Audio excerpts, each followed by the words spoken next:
Hi, I'm Terry, and I worked with the pre-K through first grade group, and we tried to start out with the three ideas that we were asked to keep in mind. The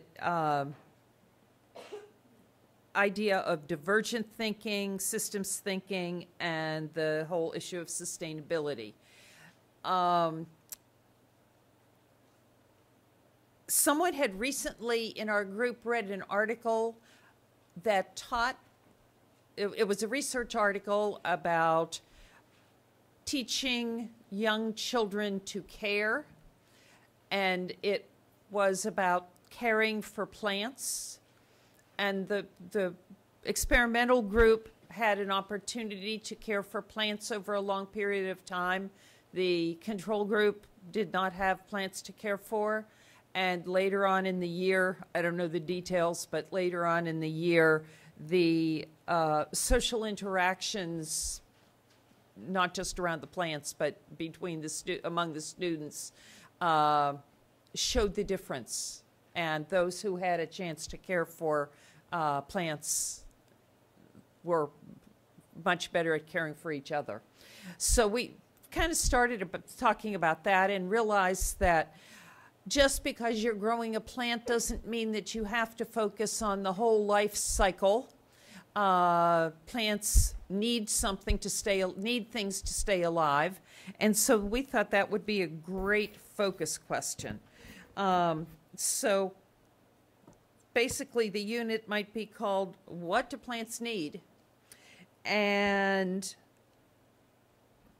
one of the pieces that kind of fits into that is how can we find out? And so there might be some systems thinking around the design of fair tests and approaching library research, those sorts of things. Another tie-in to systems is, well, what do we need plants for anyway? Okay, why? So what do they need? Well, who cares? Well, we care. We need them, and so building those connections there.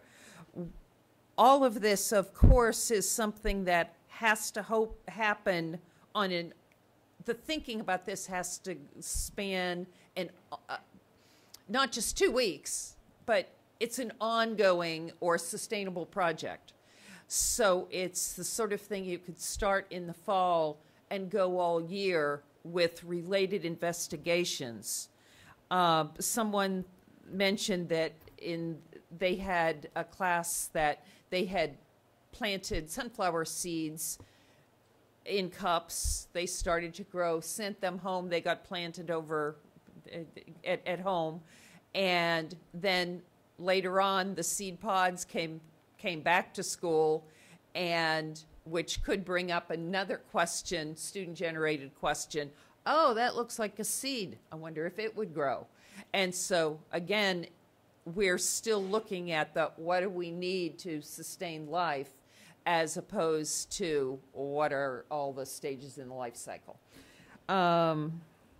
So group, what did I forget?